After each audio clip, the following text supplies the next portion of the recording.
తెలంగాణలో 10 ఏళ్ల తర్వాత అధికారంలోకి వచ్చిన కాంగ్రెస్ పార్టీ తమ బలాన్ని రోజురోజుకు మరింత పెంచుకుంటోంది. కాంగ్రెస్లో ఉన్న నేతలకు ప్రభుత్వానికి ఎలాంటి ఇబ్బందులు రాకుండా ఆపరేషన్ ఆకర్ష్ మొదలుపెట్టింది. గత ఏడాది చివర్లో జరిగిన శాసనసభ ఎన్నికల్లో సిపిఐ మద్దతుతో కాంగ్రెస్ పోటీ చేసింది. అయితే ఆ అసెంబ్లీ ఎన్నికల్లో కాంగ్రెస్ ఒంటరిగానే 64 అసెంబ్లీ స్థానాల్లో ఘన విజయం సాధించింది. దీంతో తమకు వచ్చిన మెజార్టీతోనే రాష్ట్రంలో సొంతంగానే ప్రభుత్వాన్ని ఏర్పాటు చేసుకోగలిగింది.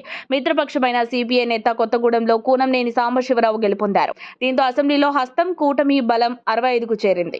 ఈ క్రమంలో వరుసగా మారుతున్న రాజకీయాల నేపథ్యంలో రేవంత్ సర్కార్ వ్యూహాత్మకంగా పథకాలు రచిస్తోంది.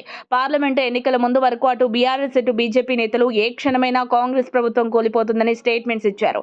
కానీ బీజేపీ బీఆర్ఎస్ పార్టీలను దెబ్బకొట్టేలా సీఎం రేవంత్ తనదైన మార్కుతో సరికొత్త స్కెచ్లు అమలు చేస్తున్నారు.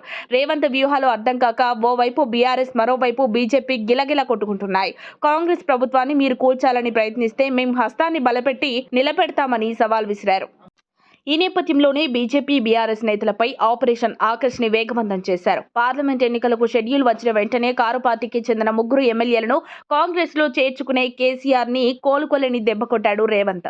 దీంతో అసెంబ్లీలో కాంగ్రెస్ బలం 68కి చేరింది. లోక్సభ ఎన్నికల తర్వాత పూర్తిగా పరిపాలనపైన ఫోకస్ పెట్టిన సీఎం రేవంత్ ఢిల్లీ నుంచి మరోసారి తెలంగాణ కాంగ్రెస్ లో చేరికలకు గ్రీన్ సిగ్నల్ రావడంతో ఇటీవలే మరోసారి ఆపరేషన్ ఆకర్ష్ కి తెరలేపారు.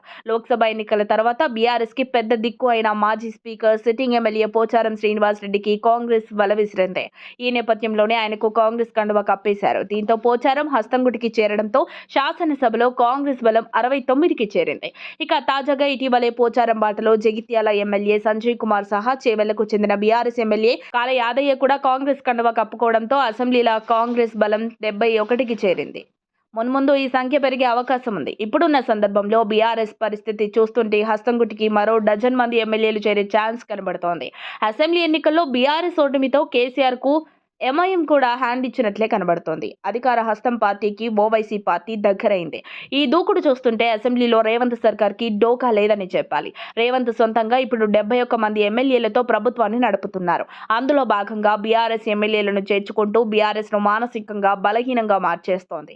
మరోవైపు ఈ చేరికల గులాబీ ఎమ్మెల్యేల ఫిరాయింపుల వ్యవహారం కోర్టు మెట్లెక్కింది. కానీ కోర్టులో కూడా గులాబీ బాస్ కేసీఆర్ కి నిరాశే దక్కనున్నట్లు రాజకీయ నిపుణులు వ్యక్తం చేస్తున్నారు. మరిన్ని అప్డేట్స్ కోసం మా కాయ్ టీవీని సబ్స్క్రైబ్ చేసుకోండి. మా వీడియో కనుక మీకు నచ్చినట్లయితే లైక్ చేయండి, షేర్ చేయండి. మీ విలువైన అభిప్రాయాలను కామెంట్ బాక్స్లో తెలియజేయండి.